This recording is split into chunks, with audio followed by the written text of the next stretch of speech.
This is Camille Kajuri, and you're listening to Gallifrey Public Radio. And so you should. Keep your finger on the button and don't stop listening, because there's nothing better anywhere else.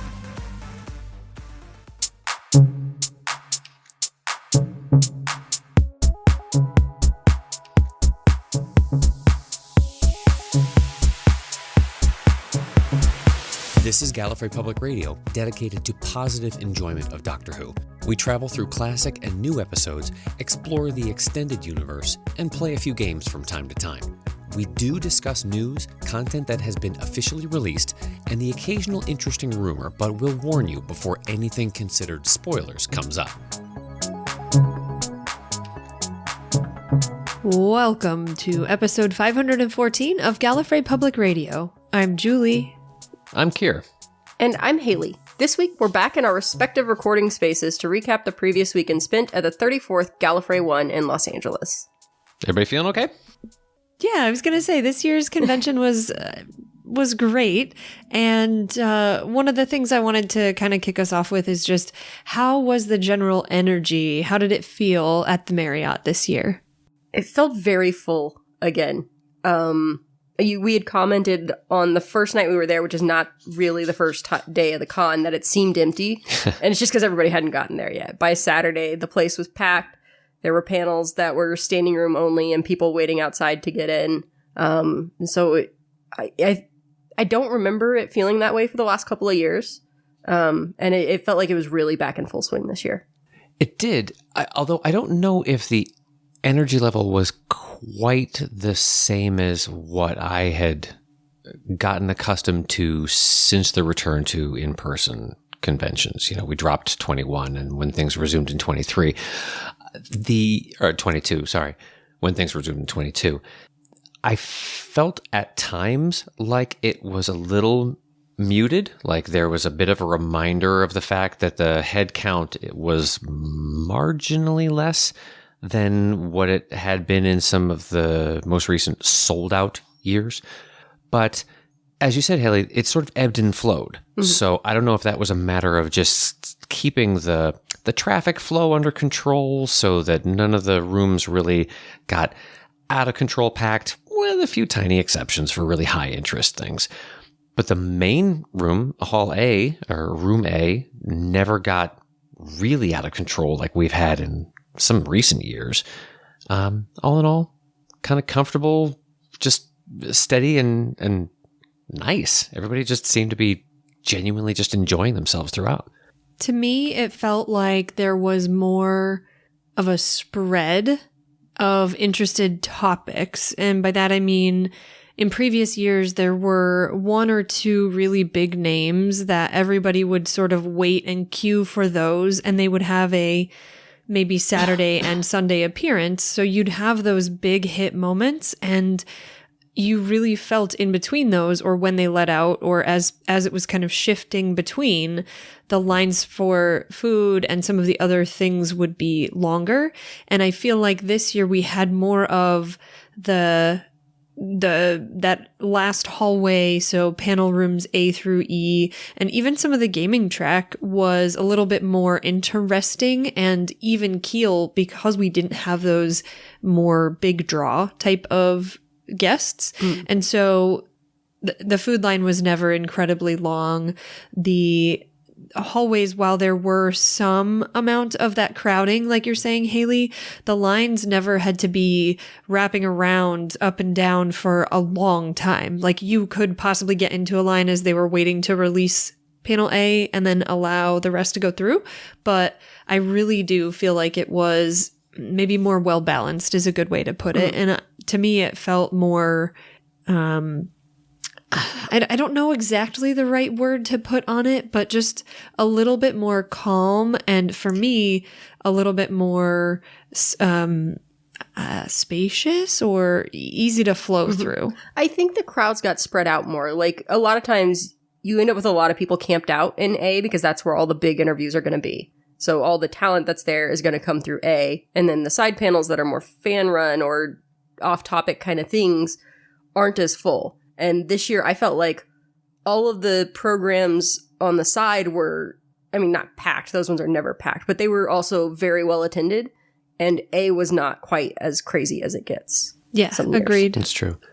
I think also they've gotten the photo ops logistics down to as scientific as they can for that space. Mm-hmm. It doesn't necessarily have the greatest point of access, bringing people in from a sort of a wraparound queue out the courtyard doors, mm-hmm. and then working them through that one main corridor that brings you past all the panel rooms into that little one way in, one way out space that they use for the photography. But they've gotten it down in recent years when the talent level was such that everybody wanted photo opportunities with multiple individuals over the course of the weekend.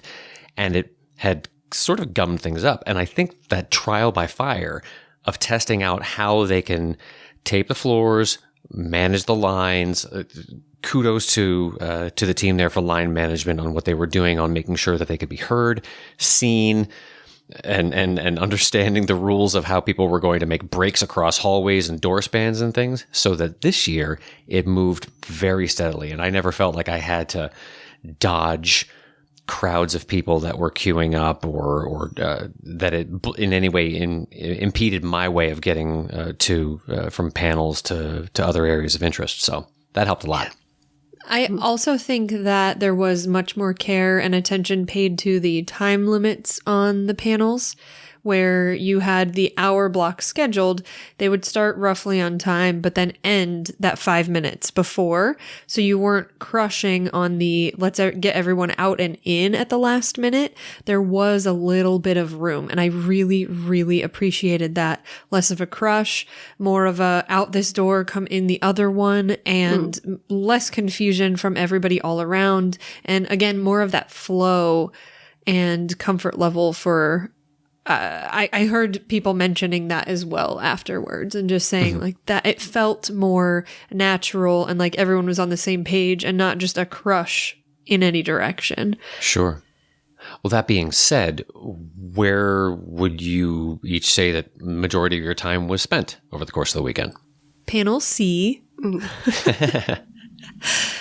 I feel like I split my time between Panel C, or the Program C room, a few of the larger interviews in A, and then in the lobby. I feel like there was a good balance of time between and after for all those events. Similar. I didn't spend as much time in A for the big interviews this year as I usually do, but there were a lot of people there that we have seen before. So that was part of the reason. And then that obviously gave me more time to spend on the side tracks. So some of the Doctor Who discussions, some of the science discussions, all those sort of things. I had an opportunity to attend those that a lot of years I end up missing because there's somebody that I want to see on the main stage. And then LobbyCon, obviously. Right. I think I got a pretty decent spread of everything. Everything that I typically want to spend any time with, including some of the things that, as you said, Haley, that often you have to either omit or just lose track of because of the fact that you've got your agenda, your potential agenda, your potentiada. There's got to be a word for that. That you would just have to let go because there was no way you were going to get logistically out of one panel into another, or it was on the far opposite side or what have you. With the one exception of I didn't get to the TARDIS talks, which I always really enjoy, but that actually was impeded by my personal activity. I was able to spend time in things like the art auction and really take the time to look over the items, which I always really enjoy because there's such interesting, it's like a geek Etsy fest, but it's all right in front of you so you can actually see the product and all those things. And yeah, divvying the time between being in the panel rooms from facing one way or the other, or in the lobby, which was just a steady flow over the whole weekend. Never got super, super mobbed, but it was never empty. So what were your highlight sessions that you attended? For me, I have to throw the biggest shout out to the kids track, because that session for kids of an appropriate age, I believe it is 6 or 7 and up, is an amazing benefit to those of us who are parental types. So if Galley has been something that you are unsure of attending because you have a younger but not tiny one, I would highly recommend not letting that stop you, because they have nailed completely the how do we time out activities for the kids. They had canine visit. I don't know if they had any other visitors. Sometimes it's tough to get a kid to tell you what's going on. However, fully invested in that and made everything that much easier for us to do what the other activities that we liked to do. So I'll start there, because I think that's a huge prop and benefit of this convention in full. If anybody else wants to go next, otherwise I can pull the rest off the list. I'll mention it before you can. I always love the JPL presentations. We got to see one on an upcoming Mars project and another one on one of the upcoming Jupiter moon projects, Europa. So those were both really good. Some of the others I would have liked to attend, but they were across from some of the very large actors that I wanted to see. So those were my highlights. Alex Kingston was fantastic as well, if you've heard of her. Yeah, the name has come across once or twice. I was very impressed by the full integration, speaking to my heart, the full integration of the music track, and from many different perspectives over the course of the weekend, for some obvious reasons, but also it was just a matter of they had the opportunity to be able to leverage the interest level and popularity of some conversations that happened in the previous years when Murray Gold was an attendee. And that sort of set everything in motion for people to really spend more time talking about and appreciating the scores, the soundtracks, the incidentals, the sound effects, and everything that goes into the audio side of Doctor Who as a production. So that was, I would make the obvious pun that it was music to my ears, but I. But we're too good of a podcast to grab that kind of low-hanging fruit. That's so basic. I have to agree on the music panels were the ones that surprised me the most. I immediately tagged them as ones I wanted to attend, and I loved hearing from Sagoon about his time spent, and the interview from Raimi was just top notch. And then same for the composers, which the variety of knowledge that was on of the people who were on the stage, as well as the interviewer Jess, who we've got to know a little bit, was just so informational and so insightful for stuff that it's nowhere near the scope of what I do day to day or ever even understand for real in my life. But I felt very inspired by it because I am very interested in music and music of the shows and movies and things that we watch, and even down to video games and other things that you don't often get to hear just an honest conversation. And they were interacting with each other and asking each other questions about, well, how did this go for you? And when you get this much, do you get to meet with so-and-so, or do you just get handed notes? And that interaction was something that I don't even know if they've ever really gotten to experience. And I feel like that's the heart and soul of Galley, is feeling comfortable enough to share and ask those questions and really feel like you're just living that inspirational moment. It's true. There was also, you talk about the idea of getting people just on at a level of comfort that they can let go and enjoy themselves, whether they're discussing a particular topic or intentionally out there to try and garner a little bit of amusement. A lot of the games that were incorporated into the agenda over the course of the weekend were solid, as always. Game of Rassilon from that team had done a great job in putting together a rather unusual, Muppet-inspired holiday theme, because it was in keeping with the Miracle on 34th Street, being the 34th Galley One. That was always good to see, Dan Peck and Riley Silverman and everybody in that team, kind of killing it from that perspective, even though they were playing a slightly different format, but it was still a lot of fun because, hey, lasers and feelings. But there was also things like the Cornell Collective, which is a mainstay and gets weirder and weirder each year. So always good that comes late in the evening because it tends to get rather raucous, and this was no exception.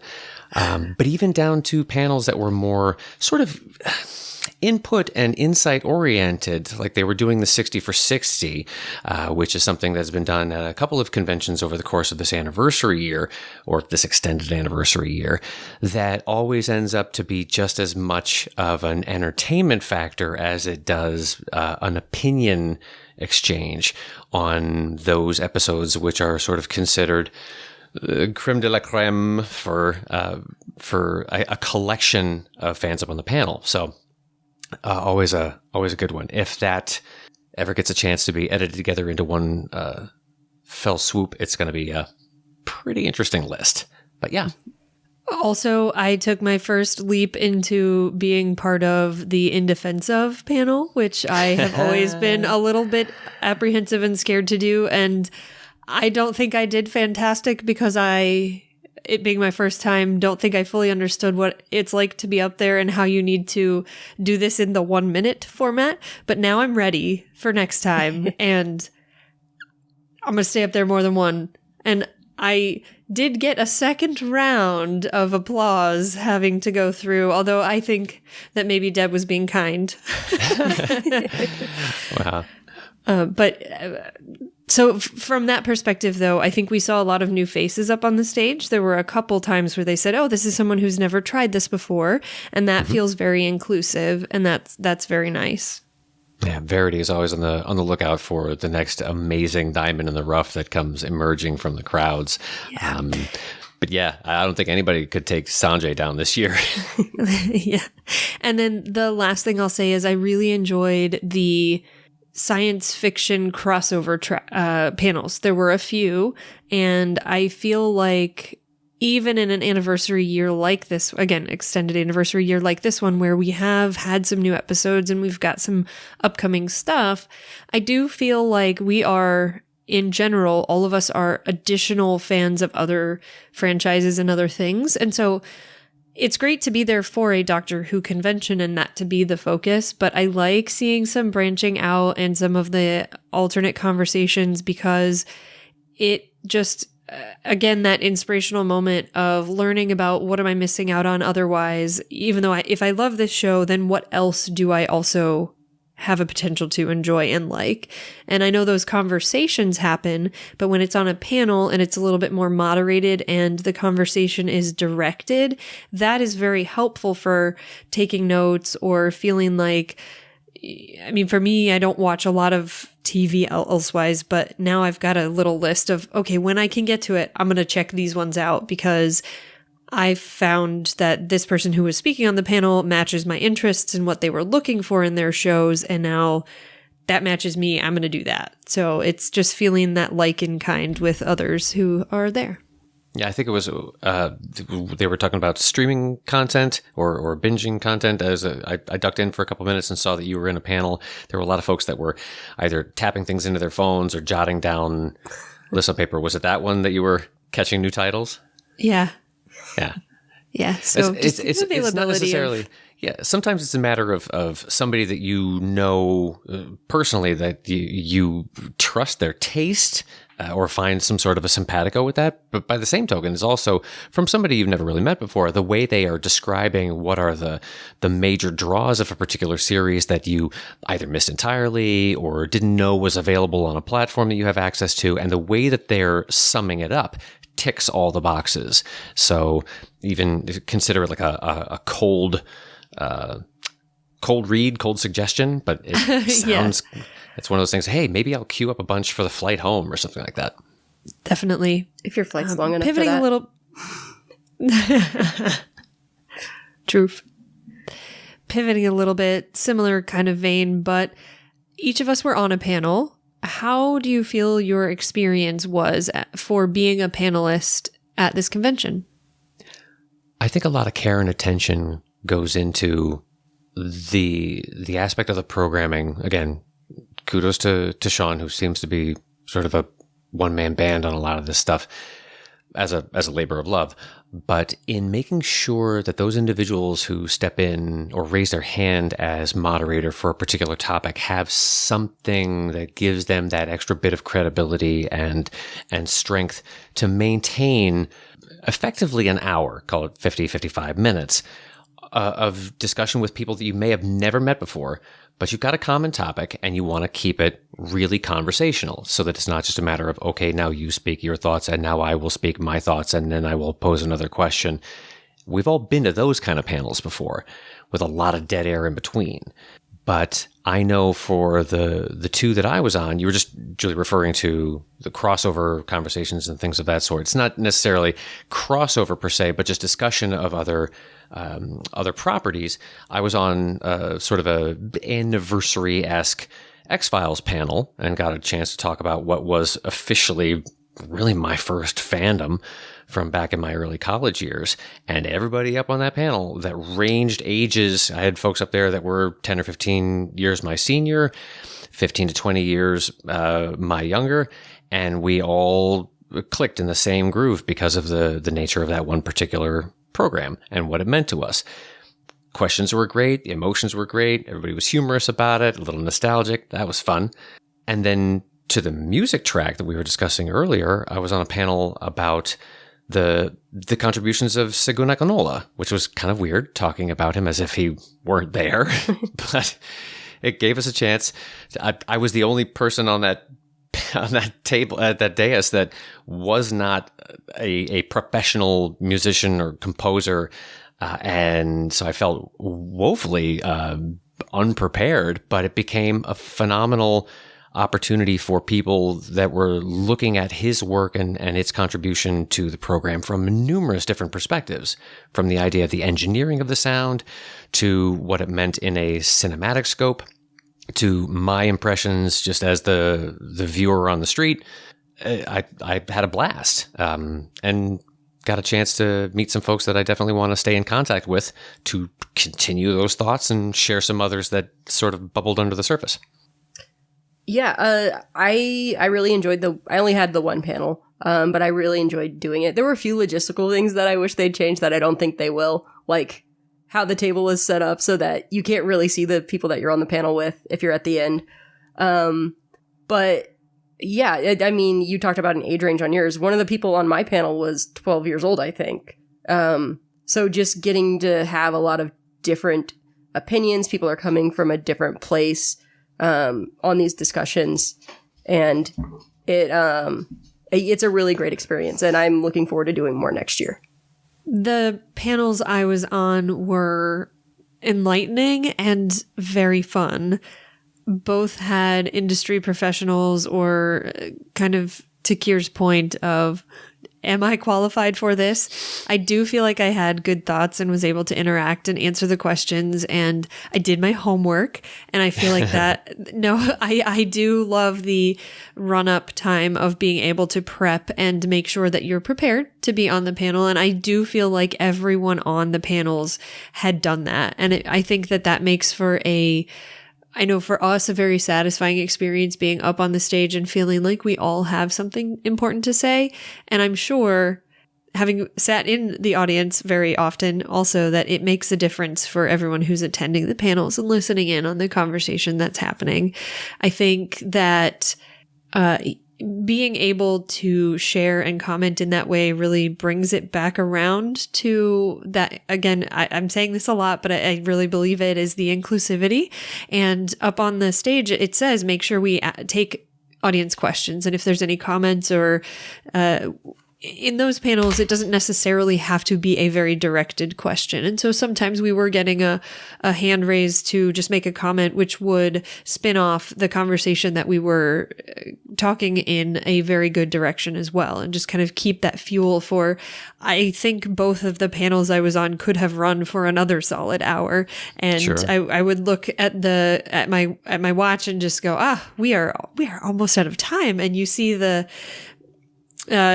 not the moderator, but the person kind of managing that room come in and give you you got 5 left, you're done. And everybody kind of looks at each other like, oh, do we really have to? Okay, I guess we can go now. So I really appreciate the care that Sean has put into that. And like Haley said, very much looking forward to doing that again and being a further voice for just furthering the fandom and making sure that we have those good conversations. I'm glad you brought up the point of having the list of suggestions, the list of points to remember for panelists. That's not something you see at conventions often. And some of them were just basic things. Make sure that you speak into a microphone. Make sure that you check so that you're audible.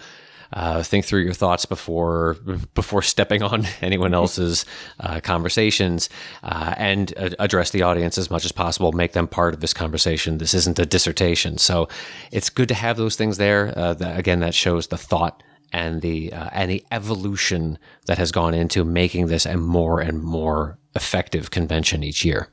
And they also have a good mix. You kind of mentioned this about your music panel, of people who are on the inside of the program, writers, whether they be like script writers, comic book writers, novelization writers, in combination with fans who are outside looking in. So you get to have the conversation from both sides. What is your experience with this topic as a fan? What is your experience on the inside actually doing whatever it is that is the part of the show that you're involved with? So as somebody who's in the audience for one of these panels, you're getting to see a lot of different perspectives. Yeah, it's nice to see those exchanges. For sure. And I feel like when I contributed enough, when I had contributed enough, then I was allowed to ask a question of my fellow panelists, even though I wasn't moderating, but asking, one of the writers like, oh, well, how do you do this process? Or what do you feel when you're considering these things? And then even for the musical panel, being able to have Rami there and ask just a pretty basic, but like, how do you think about this? And how does this play into it? Or pitching that to the audience, I'm hoping we see this. Do you all think so as well? So I really do really enjoy the opportunities, and it is a highlight and something that is announced and you can pre-plan and prep. I think it's great to hear feedback from other panelists who are on my panels as well, just to say, 2 years ago, I never would have done that, but this was the most amazing thing I was able to do. And things like that just kind of reinvigorate everybody, creates the additional loop ourselves back into our fandom. With all that said, with all the positives that we've been going through at this point, and just reiterating how we maintained a very full, very productive weekend out of it, were either of you left wanting for anything in particular? There were no doctors at this convention. Was that palpable? Was that something that you could sort of feel in the air? It was just interesting what it did for the dynamic, especially of Room A, because usually that's going to be the biggest draws. Whoever the doctor is that's there that year, that's going to be the biggest panel. And that was not the case this year. So it kind of felt like there was, like, the biggest people there were Sir Derek Jacobi, Alex Kingston, and Billy Piper. And I think both Alex Kingston and Billy Piper have been there before. So a lot of people that are there have seen them speak, have heard their interviews. So that was one of the big things. I felt like there weren't a lot of new people there that hadn't been at the convention before on the talent side, which is different than how it usually is. Seeing as I was able to make time for getting my hair sparklies, which priorities. Look, it is one of the highlights of my convention. It makes me so happy.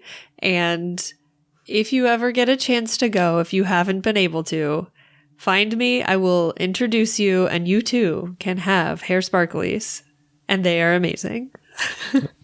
It is very, very quickly becoming a thing. Mm-hmm. I don't know if it's going to surpass, 15-foot ribbon chains, but it could get there. Yep.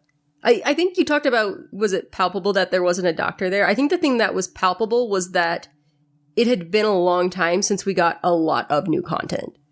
Yeah, that's true. We just had the specials, right before we go, but we haven't had a series or a season of Doctor Who in quite some time at this point. Yes.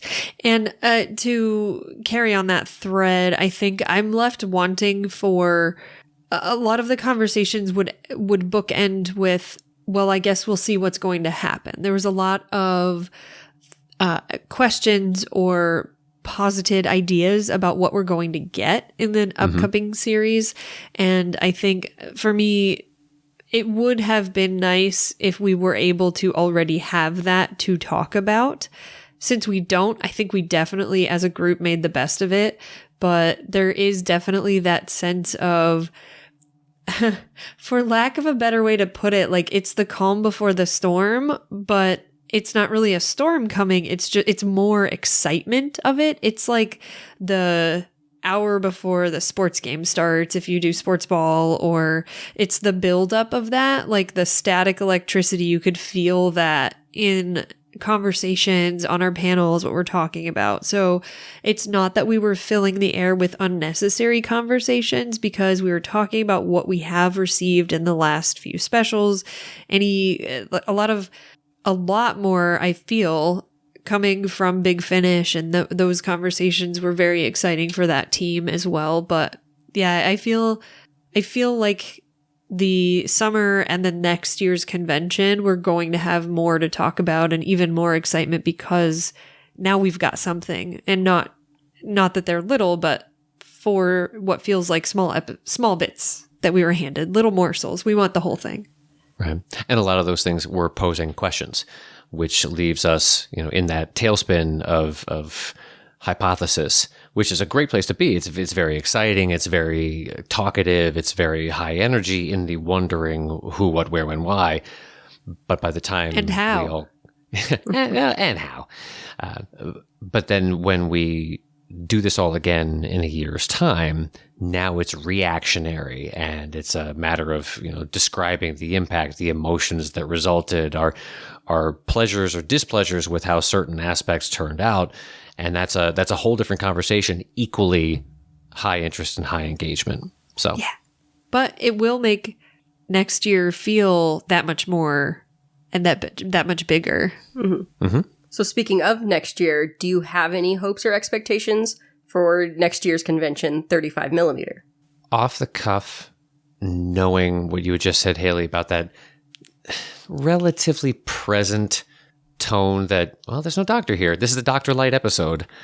That perhaps next year we may get a visit from one of the doctors who has not yet attended Galley. We haven't had a Matt Smith. We probably won't get a Shooty just yet, but it'd be pretty darn cool if we did. Things like that. Haven't had a Peter Capaldi, although he has done other Whovian conventions in the States. He hasn't traipsed into Los Angeles yet, and that would be pretty amazing. But that's kind of a hope. An expectation is that I think they're just going to steadily improve the organization and the balance of everything that the average attendee through the proverbial turnstile gets a chance to do.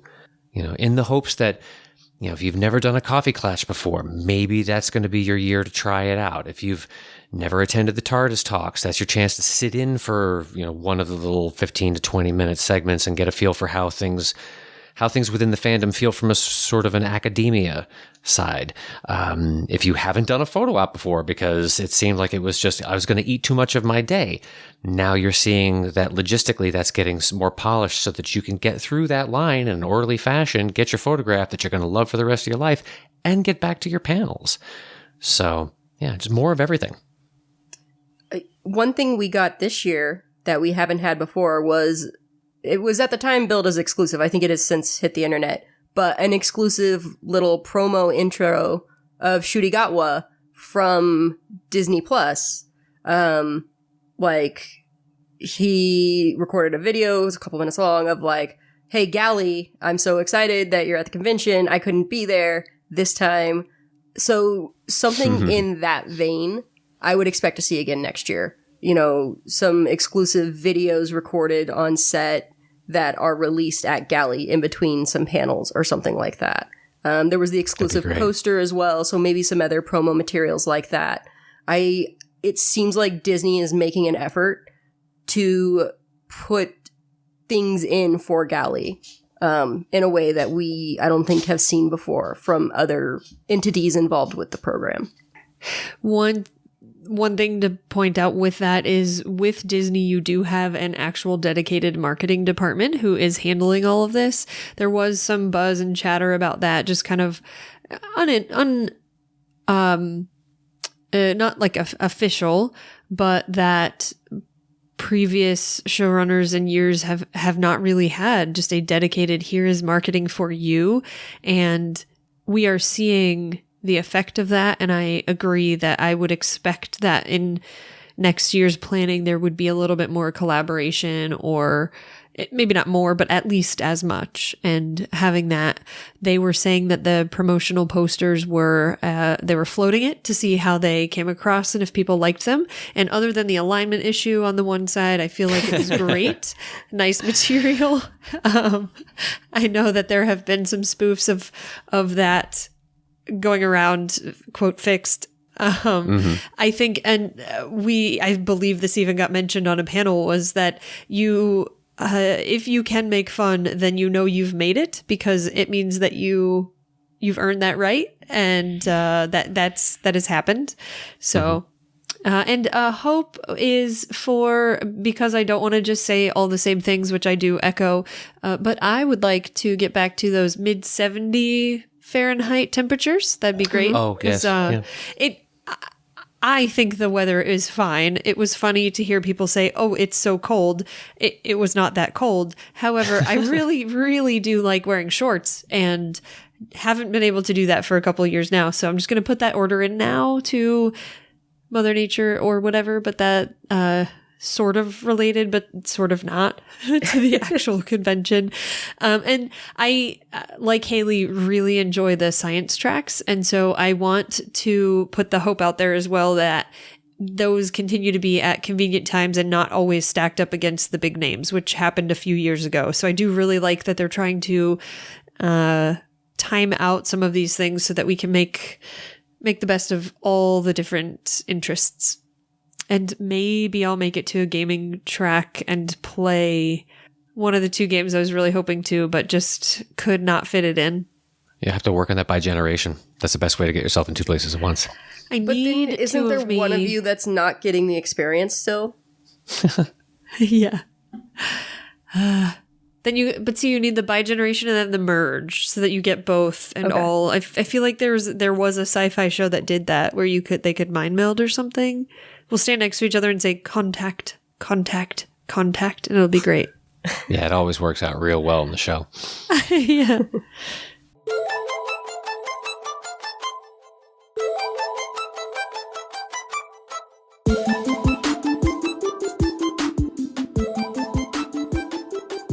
Well, coming back in our next episode, we will be returning to our Sarah Jane Adventures rewatch with The Gift.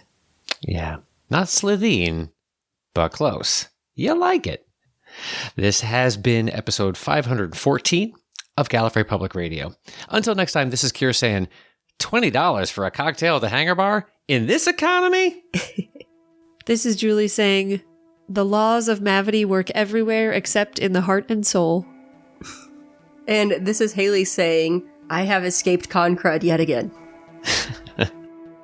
We'll see everyone next time. Allons-y. Cheers. Bye.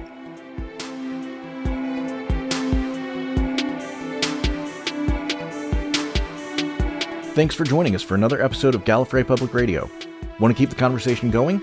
You can find us on Twitter, Facebook, Instagram, and YouTube, or just send us a good old-fashioned email to feedback@gallifreypublicradio.com. You can also give us a phone call at 754-225-5477. That's 754-CALL-GPR, and you may hear your voice on a future episode of the show. Everything's got to end sometime, otherwise nothing would ever get started. Join us next week for a brand new episode.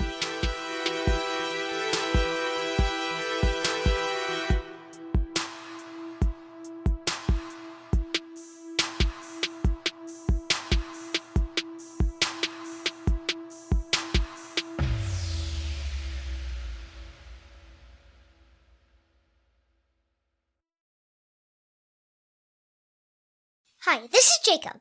This recording of Gallifrey Public Radio is copyrighted in 2024. GPR is a fan-owned, fan-produced podcast. We'll see you next time!